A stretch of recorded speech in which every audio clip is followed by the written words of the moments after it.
Hai semua teman-teman, gimana kabarnya? Semoga dalam keadaan sehat. Balik lagi bareng aku Aga. Pada kesempatan ini aku pengen membahas pendalaman untuk persiapan tes kemampuan dasar rekrutmen bersama BUMN tahun 2025, khususnya untuk figural atau diagram reasoning. Ini adalah video part ke-6. Saranku teman-teman dengerin dulu dari part nomor 1 ya, khususnya untuk yang diagram reasoning atau figural ini.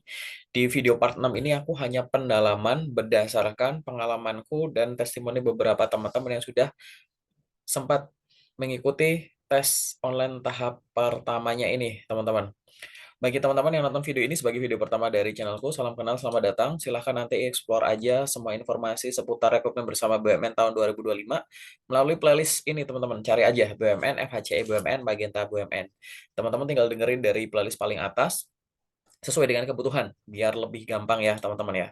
Selain itu, teman-teman juga bisa memperoleh informasi lain. Misalkan teman-teman di sini lagi nyari kerja, nggak cuma di BUMN, teman-teman tinggal buka di bagian postingan sini, bagian post ya, sampingnya playlist. Di sini aku akan posting menyediakan informasi lowongan pekerjaan secara berkala. Jadi teman-teman tinggal apply aja sambil nunggu hasil dari BUMN. Kan kita nggak tahu mana yang akhirnya tembus ya teman-teman ya. Oke, sementara itu dulu kita akan lanjut. Oke, teman-teman, kita lanjut ya. Jadi gini teman-teman, dari pengalamanku maupun beberapa testimoni dari teman-teman yang sudah ngikutin tes di tahun 2025 ini, tipenya sama seperti tahun lalu, yaitu teman-teman akan disajikan soal untuk mengetahui jawaban sesuai dengan pola soal yang nomor berapa atau input outputnya apa. Nanti teman-teman akan disediai soal, diketahui suatu bentuk sebagai input, proses maupun output. Aku sebut input output biar teman-teman gampang ya. Ini ada pangkal panah nih. Ini ada ujung panah. Nah, gambar ini diproses ini hasilnya ini. Ini input ini diproses jadi output ini. Intinya bahasanya kayak gitu. Nah, untuk soalnya sendiri sama, mungkin menanyakan outputnya, menanyakan inputnya, maupun menanyakan prosesnya. Untuk prosesnya sendiri yang ada di tengah sini, itu macam-macam teman-teman bentuknya. Bisa rotasi, pencerminan, berubah corak, membesar, mengecil, bertukar, bergeser, berkurang, atau kombinasi semua itu. Nah, tapi di soal yang beneran itu, proses yang keluar ini tidak cuma satu proses gini, teman-teman. Tapi prosesnya itu adalah kayak gini. Jadi ada soal yang prosesnya cuma satu, ada soal yang prosesnya ada dua, maupun ada tiga. Tapi tetap teman-teman, yang ditanya itu tidak cuma melulu soal prosesnya. Mungkin di sini udah diketahui yang ditanya input atau yang ditanya output kayak gitu. Aku sendiri memperoleh soal yang lebih banyak di sini teman-teman. Proses 2. Yang proses 1 dan proses 3 ini jumlahnya nggak banyak. Aku nggak ngerti teman-teman yang lain gimana. Tapi satu hal yang pasti adalah satu, dua, atau tiga proses ini ada semua. Di video kali ini aku pengen membahas langsung pendalaman aja teman-teman untuk tiga proses ini. Jadi kalau teman-teman udah terbiasa yang tiga proses, dua proses sama satu proses itu lebih gampang. Dan berdasarkan beberapa testimoni juga teman-teman yang nonton dari videoku dari part pertama, itu memang benar di part awal tuh aku menyampaikan ya, kalau teman-teman sudah terbiasa latihan soal dengan bentuk yang rumit, kalau ngelihat soal aslinya itu jadi lebih gampang. Dan aku pribadi setuju dengan itu. Jadi waktu itu aku prediksi bahwa kalau kita latihan dengan gambar rumit, pasti lihat soal BUMN lebih gampang. Benar. Memang soalnya kombinasinya macam-macam, tapi nggak serumit itu. Jadi makanya aku sarankan teman-teman belajar dari part satu, biar matanya itu terbiasa untuk melihat bentuk yang rumit, kayak gitu. Kalau bentuk yang nggak rumit ya teman-teman nggak usah belajar lah, ibaratnya otomatis otomatis bisa paham sendiri karena yang rumit udah dikuasai. Nah, di sini yuk aku langsung bahas aja ke contoh latihan soalnya aja. Nanti aku akan bahas detail di sini. Silahkan teman-teman siapkan coret-coretan boleh di situ buat belajar. Nanti kalau ada pertanyaan atau ada koreksi dari pembahasanku silahkan tuliskan di kolom komentar aja ya. Ini sistem bikin videonya ngebut nih untuk belajar teman-teman. Oke, teman-teman, ini adalah soal nomor satu. Silahkan coba pause dulu videonya. Coba kerjakan sendiri dulu. Kira-kira jawabannya yang mana nih? Silahkan.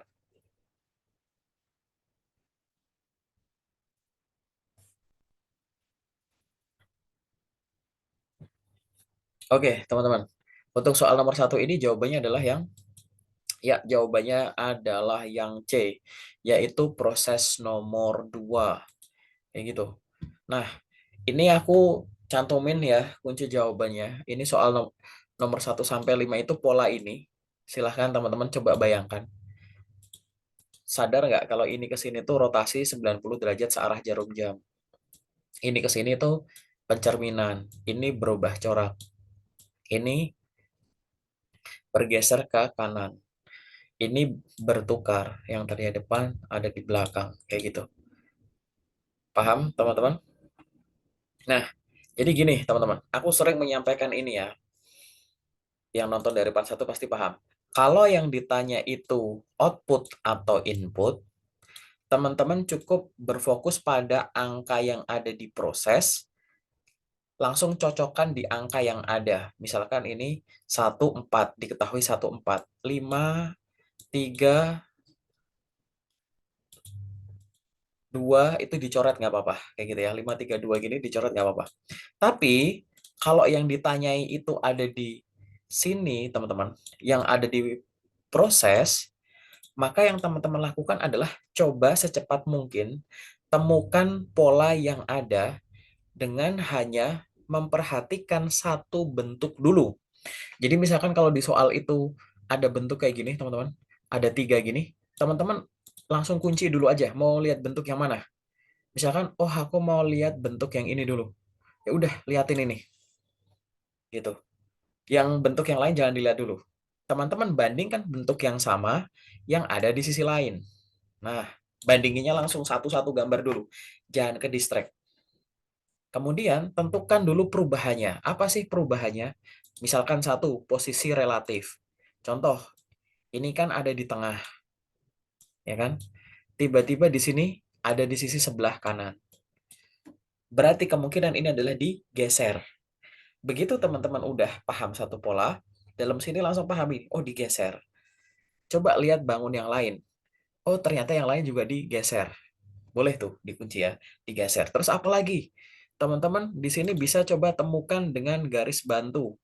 Ini misalkan ya, ada bentuk lonjong nih ya, horizontal. Tiba-tiba bentuk lonjongnya itu jadi vertikal. Ini nggak mungkin kalau dicerminkan, pasti dirotasi. Masalahnya kita nggak ngerti rotasinya itu searah jarum jam atau berlawanan jarum jam. Yang jelas kita tahu ada rotasi, yang kedua adalah ada pergeseran gitu. Terus apalagi yang bisa kita lihat dari bangun bantu ini kira-kira teman-teman?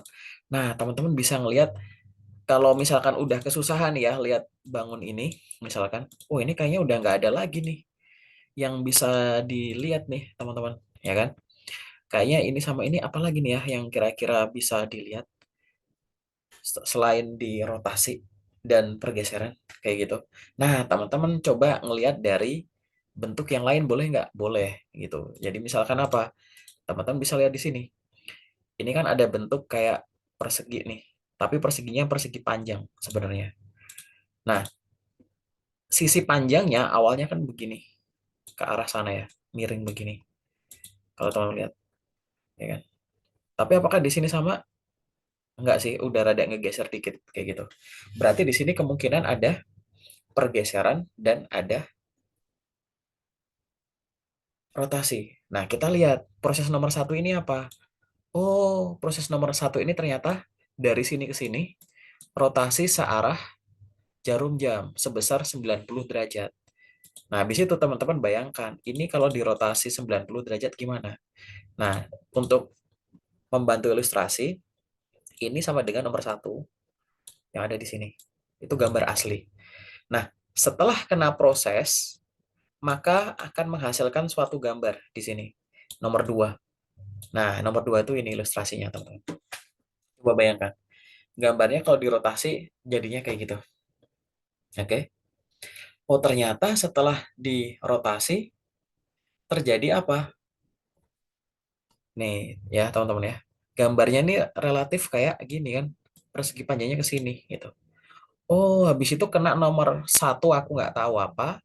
Berarti nanti kalau kena nomor tanda tanya ini ya, di sini nomor tiga kan. Kita nggak tahu itu apa, tapi habis kena nomor 4 jadinya ini. Nomor 4 itu apa? Ini kan gambar relatif ada di sebelah kiri ya teman-teman ya. Ini jadi di tengah. Nah, kayak gitu. Bergeser. Tadi di awal kita tahu ada pergeseran. Oh, ternyata rotasi itu ada di nomor 1, pergeseran ada di nomor 4. Jadi gambar asli mengalami rotasi, proses nomor 1, dan kemudian mengalami sesuatu yang kita nggak tahu, jadi nomor 3. Ini, coba ini buat ilustrasi dalam kepala ya. Kemudian kena sesuatu, jadi nomor 4. Jadi geser. Nah, gimana cara ngebayangkan nomor 3 gimana? Karena ada pergeseran ke arah kanan gara-gara nomor 4, coba teman-teman bayangkannya digeser balik dulu. Gitu. Digeser balik. Nah, harusnya kalau digeser balik, bentuknya kan jadi kayak nomor 2 gini, teman-teman. Ya nggak? Tapi ingat, kok ada yang aneh ya kalau bentuknya nomor 2? Kenapa? Karena harusnya kalau bentuknya kayak nomor 2, teman-teman, itu harusnya begini nih ternyata. Ya, tanah hitamnya ini relatif, ini katakanlah satu bangun ya. Yang warna hitam ini relatif ada di sisi sebelah kanannya yang warna putih. Yang cross ini, teman-teman. Ya nggak? Kebayanginnya gitu aja. Atau teman-teman bisa ngebayanginnya adalah, nih ya bentuk ini. Bentuk lonjongnya ini relatif ada di sisi sebelah kiri gitu. Tapi begitu di soal yang hasilnya ini outputnya dia kok ada di sebelah kanan. Berarti kemungkinan apa? Pasti pencerminan. Nah, cari kemudian di sini. Mana yang pencerminan? Satu-satunya pencerminan cuma nomor 2. Berarti jawabannya adalah nomor 2 gitu. Kebayang nggak teman-teman? Kalau teman-teman udah kebiasa ngerjain dari part 1, ngelihat soalku dari part 1, ini gampang udah gitu. Jadi kalau yang ditanya proses, teman-teman berfokus saja sama satu bangun dulu. Coba berusaha menemukan pola dari satu bangun. Ukurannya kah, coraknya kah, posisinya relatif di kiri, kanan, tengah, kayak gitu. Kalau kesusahan udah nggak ketemu, coba bangun yang sampingnya ada pola nggak. Terus lihat di sini yang udah diketahui duluan apa, gitu. Nomor 1 sama nomor 4. Oh, gitu. Caranya begitu teman-teman. Paham nggak? Coba ya, nanti kalau masih ada yang belum paham, dengarkan mundur beberapa menit yang lalu. Kita coba latihan soal nomor 2. Ini pasti lebih gampang karena bukan proses, ini adalah output. Coba pause dulu videonya teman-teman. Tentukan jawabannya yang mana nih.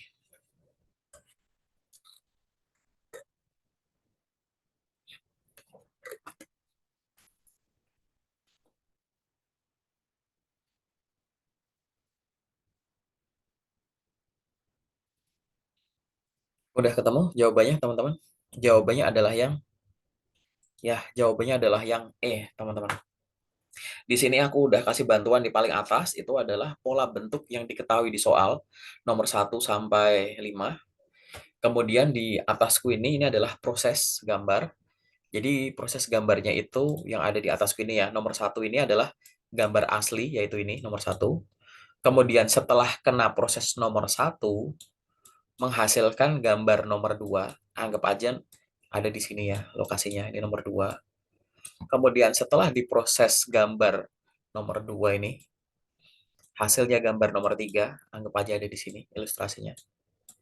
Dan setelah diproses nomor 5, kayak yang di soal ya, nomor 5, menghasilkan gambar ini. Anggap aja yang ini, yang ke dalam kotak ini nomor 4. Nah, ini aku biar teman-teman bisa kebantu bayanginnya ya. Nah, seperti yang sering aku sampaikan di part sebelumnya, bahwa kalau yang ditanya itu bagian output atau input, teman-teman hanya berfokus saja pada angka yang ada di proses. Yang lain nggak usah dilihat. Berarti ini proses nomor 4 dan 3 nggak usah dilihat. Teman-teman pahami dulu nomor 1, 2, 5 itu apa. Oh, ternyata nomor 1, ini kan relatif lokasinya ada di sisi sebelah kanan. Tiba-tiba di sini pindah ke sisi tengah. Ya kan? Gitu. Oke, nomor 2 apa? Oh, ini ternyata kalau dibayangin seolah-olah ada sumbu. Gambar ini diproyeksikan sumbu Y, jadi kayak begini. Nanti di soal beneran, aku kemarin nemu ada yang di cerminannya, cerminan sumbu Y gitu, teman-teman. Dan ada yang rotasi 180 derajat, kayak gitu. Cuman nggak akan aku bahas di sini dulu ya, gitu. Oh, nomor 1 itu, dia ada geser ke kiri. ya kan? Karena ini lihat pangkal panahnya nih dari sini ke sini gitu kan. Gitu. Berarti dari ini ke tengah, dari kanan ke tengah berarti geser ke kiri. Nomor dua apa? Pencerminan, sumbu Y. Kemudian nomor lima apa ini? Ini rotasi kayak gitu. Jangan salah ya teman-teman ya. Bedanya pencerminan sama rotasi. Kalau dicerminkan harusnya bentuknya putihnya kayak begini, tapi panahnya tetap ada di bawah kan panah hitamnya kalau pencerminan. Tapi ini ada di atas. Jadi dia rotasi 180 derajat berlawanan dengan jarum jam. Nah, sekarang kita bayangkan dulu. Kalau yang ditanya itu kita udah ketahui apa yang terjadi di sini, maka tinggal urut aja. Teman-teman ngebayanginnya jangan langsung tiga gambar kalau susah. Satu gambar aja nggak apa-apa. Misalkan ini. Di proses nomor satu geser ke kiri, maka ini akan ada di tengah. Ya, jadi bentuk ini harusnya ada di tengah. Kita lihat dulu di soal. Mana nih yang ada di tengah? Semua ada kecuali B. Berarti B itu nggak mungkin, teman-teman. Kayak gitu. Jadi ngeliatnya satu-satu.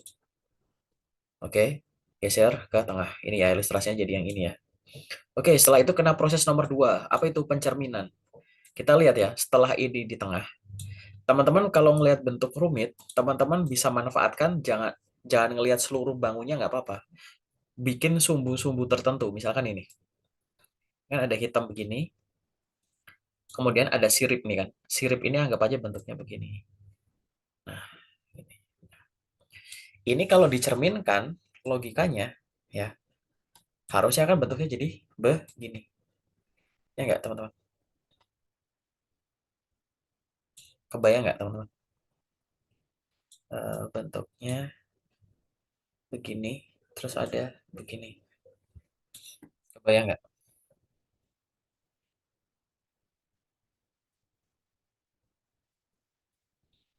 Oke, jadi dicerminkan. Sorry, kebalik gambarku. Jadi bentuknya jadi begini, ya kan? Jadi begini berarti ininya begini kan? Gitu, dicerminkan.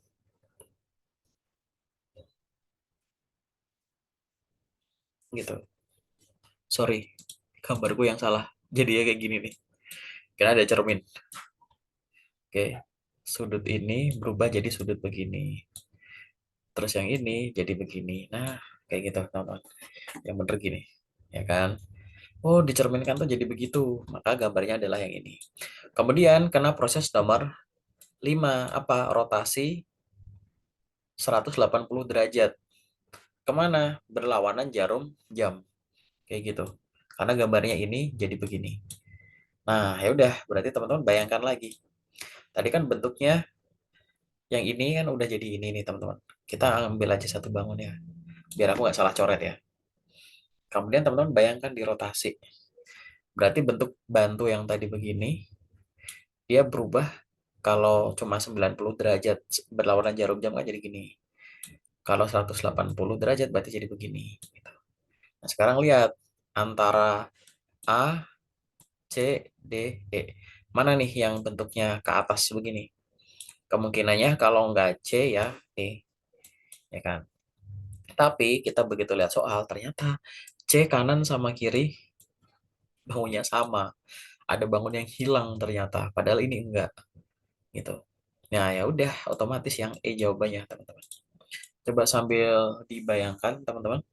Barangkali aku ada yang salah untuk pembahasannya, gitu ya, teman-teman ya. Dibayangkan. Ini ke sini, ini di proses nomor satu, ini di sini proses nomor dua, ini ke sini hasil proses nomor 5. Mana yang gambarnya kayak ini? Ya cuma E. Kayak gitu, teman-teman. Jadi selalu diingat bahwa jangan terintimidasi sama prosesnya yang banyak. Justru kalau yang ditanya input atau output, aku malah mikir teman-teman harusnya senang karena gampang, nggak perlu ngeliatin ini semuanya. Nah, itu satu, dua, lima deh. Terus nanti teman-teman juga jangan terintimidasi gambarnya ada tiga. Itulah kenapa di soal aku kasih bentuk bantunya itu cuma satu. Di sini aku nggak kasih gambar-gambar lain. Itu. Biar teman-teman terbiasa temukan dulu pola di satu bangun, baru disebar pola itu ke gambar yang lain kayak gitu. Biar fokus, biar gampang, nggak gampang terdistraksi. Paham nggak, teman-teman? Kita lanjut ya ke soal nomor 3. Silahkan pause dulu videonya.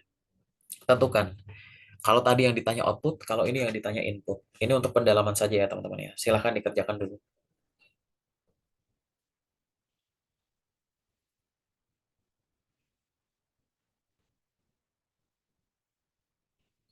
Oke teman-teman, untuk soal nomor 3 ini sudah.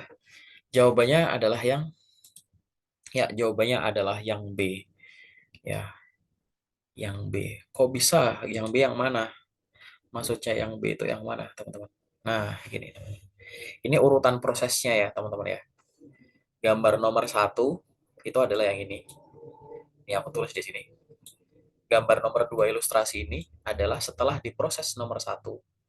Sorry, sebelum diproses nomor satu ada di nomor 2. Ini gambar bantu nomor 3. Ini nomor 4. Itu yang ada di atas ini ya, teman-teman ya, yang aku maksud. Gambar di soal yang nomor 1 sampai nomor 5 itu seperti di atas. Ada rotasi 180 derajat searah jarum jam. Nomor 2 itu rotasi kebalikannya, 180 derajat berlawanan jarum jam. Nomor 3 adalah rotasi 45 derajat. Kayak gitu, teman-teman. Ada rotasi 45 derajat, tapi berlawanan jarum jam. Karena tadinya horizontal jadi miring begini. Berarti ini sudutnya 45 derajat, tapi mundur gitu ya. Kemudian ada pencerminan di sini dengan sumbu Y. Dan terakhir di sini adalah ada rotasi 90 derajat searah jarum jam. Untuk posisi sendiri dia di tengah tetap tengah, kanan tetap kanan, tengah-tengah, kiri-kiri, kanan-kanan. Berarti tidak ada pergeseran apapun di sini. Nah, sama seperti yang sebelumnya aku sampaikan ke teman-teman bahwa kalau yang ditanya itu input atau output, teman-teman hanya perlu melihat angka yang ada di proses saja. 5, 3, 1. Maka 4 dan 2 abaikan. Setelah paham nomor 5, 3, 1, yang teman-teman lakukan adalah teman-teman coba untuk menemukan inputnya, teman-teman prosesnya dibalik. Gambar yang ada dikenai dulu urutannya sesuai dengan ini. 1, 3, 5. Kalau dari input nanyain output, teman-teman ngebayanginnya ke 5 dulu, ke 3, ke 1. Tapi karena ini yang ditanya adalah yang ke sini, yang ada di input apa, maka dibalikinnya dulu mundur. Begini, teman-teman. Gitu. Ke 1 dulu, ke 3, dan ke 5. Nah, kalau kasusnya itu ada rotasi di notes ya, teman-teman ya. Kalau kasusnya ada di rotasi, maka cara meruntut ke arah input adalah rotasinya dibalik, teman-teman. Misal, kalau dari soal ini kan panahnya berlawanan, teman-teman. Teman-teman ngerjainnya kan ke sini kan ya. Maka rotasi itu ngebayanginnya dibalik. Contoh, nomor satu ini tadi apa sih? Rotasi 180 derajat. Gambar ini dirotasi 180 derajat jadi begini. Ini bentuk bantunya ini ya. Misalkan teman-teman bikin bayangin bentuk bantu. Ada segitiga ke atas, jadi ke bawah. Lingkarannya ada di sisi sebelah kanan akhirnya. Nah, berarti gambar itu di proses nomor satu hasilnya begini. Maka ngebayangin baliknya di sini adalah untuk mengetahui gambar, ini kan katakanlah nomor satu ya. Gambar asal sebelum dirotasi, jangan diputar 180 derajat searah jarum jam. Tapi kebalikannya, teman-teman. Jadi gambar yang ada di sini, output ini, dibalikinya bukan 180 derajat searah jarum jam, tapi ya malah yang berlawanan jarum jam. Maka akan diketahui bentuknya akan menjadi begini, teman-teman. Coba deh sambil bayangin. Gitu. Bisa ngebayangin nggak, teman-teman? Mungkin teman-teman bisa ngebayanginnya lewat bentuk ini nih, bentuk yang putih ini nih. Yang tadinya kayak begini, jadi begini. Dilihat nih. Yang tadinya bentuknya relatif ini, gitu. Tiba-tiba jadi yang ini ya, teman-teman. Nah, kayak gitu. Jadi diputarnya tuh 180 derajat berlawanan jarum jam gitu. Akhirnya diketahui gambar nomor 2 ini, yaitu gambar yang seolah-olah ada di sini. Setelah itu kena nomor 3. Nomor 3 ini apa? Oh, rotasi dari soal kan 45 derajat berlawanan jarum jam. Ya kan? Berlawanan nih. Nah, untuk mengetahui bentuk asalnya, karena tadi suatu bentuk dirotasi 45 derajat berlawanan jarum jam jadinya begini. Berarti untuk mengetahui bentuk asalnya, berarti 45 derajatnya searah jarum jam. Gitu. Negasinya gitu teman-teman ya. Gitu. Kebalikannya lah. Gitu. Akhirnya bentuknya jadi nomor 3 ini. Nomor 3 itu ada di sebelah sini. Nomor 1, ini nomor 2. Kayak gitu. Habis itu nomor 5 ini apa? Rotasi 90 derajat searah jarum jam. Nah, untuk mengetahui bentuk asalnya, berarti rotasinya berapa? Bukan 90 derajat searah jarum jam, tapi malah 90 derajat berlawanan jarum jam. Maka akhirnya gambar asalnya itu adalah yang ini. Kayak gitu. Lalu gimana cara menentukan misalkan? Kalau teman-teman udah ke gambar ini, cari gambar ini dulu di pilihan. Misalkan di pilihan mana yang ada itu ya ini, gitu kan. Nah, untuk nge-QC-nya gimana? Coba teman-teman diproses balik. Kira-kira gambar ini dikenai nomor 5 hasilnya jadi ini enggak? Dikenai nomor 3 hasilnya jadi ngebayangin begini enggak? Dikenai nomor 1 jadi gambar asal enggak? Kayak gitu. Ya. Jadi gambarnya itu adalah yang benar, teman-teman. Yaitu yang B. Oh, ternyata nomor 4 ini adalah itu, teman-teman. Gitu ya. Oh, ternyata adalah yang B. Udah, jawabannya B. Sebenarnya ada yang mirip, hati-hati ya. Ini yang beda cuma tengahnya ini. Ini kan garisnya jadi hitamnya ke sana sama putihnya. Ini ke sini. Coba teman-teman di situ sambil dicoret-coret deh. Karena kalau mengetahui gambar asal, kalau pencerminan tinggal dicerminin lagi, nggak ada masalah. Kalau digeser ke kanan, nah ini geser nih contoh, geser ke kanan, maka teman-teman untuk mengetahui gambar asal digeser ke kiri. Walaupun soalnya ini, oh ini dia digeser ke kanan. Loh karena aku pengen tahu bentuk asalnya ya harusnya digeser ke kiri. Gitu. Nah rotasi juga sama. Oh ternyata kalau di soal rotasinya sekian derajat searah jarum jam. Mengetahui bentuk asal ya rotasinya di berlawan, tapi besarnya sama, 90 derajat misalkan. Gitu. Jadi hal-hal semacam itu ya. Kalau berubah ukuran misalkan di proses ini, misalkan di sini ada gambar kecil, tiba-tiba jadi gambar besar. Maka kalau kepengen tahu bentuk asalnya, gambarnya ya bukan diperbesar, harusnya diperkecil gitu. Gitu ya teman-teman ya. Walaupun di soalnya tulisannya nomor 2 ini diperbesar, bentuk asalnya jadi diperkecil. Kayak gitu teman-teman. Jadi itu adalah beberapa cara untuk teman-teman itu memahami untuk proses ini.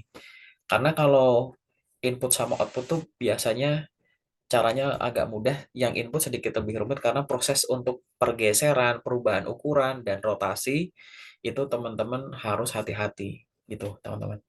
Nah, ini adalah pembahasan untuk 3 proses, teman-teman, baik yang input, proses, atau output. Sementara itu dulu dari aku, ini hanya pendalaman. Kalau mau nyoba soal yang lebih banyak, teman-teman bisa dengerin dari part yang pertama. Jangan lupa belajar akhlak dan wawasan kebangsaan. Akhlak itu tantangannya ada di jumlah soalnya yang banyak, berdasarkan pengalamanku ya. Dan yang kedua adalah pilihannya itu relatif benar semua. Nanti teman-teman akan ngerasain antara pilihan A dan B gitu. Ada soal terus dipilih A atau B. Pilihan gandanya tuh satu jawaban kayak condong ke diri kita, satu jawaban itu condong ke kepentingan umum atau kepentingan orang lain. Coba deh nanti kalau teman-teman udah bisa rasakan gitu. Jadi tantangannya menurutku pribadi kalau akhlak ada di jumlah soalnya dan pilihannya yang cukup mirip-mirip. Kalau wawasan kebangsaan antara satu hari dan hari yang lain itu beda.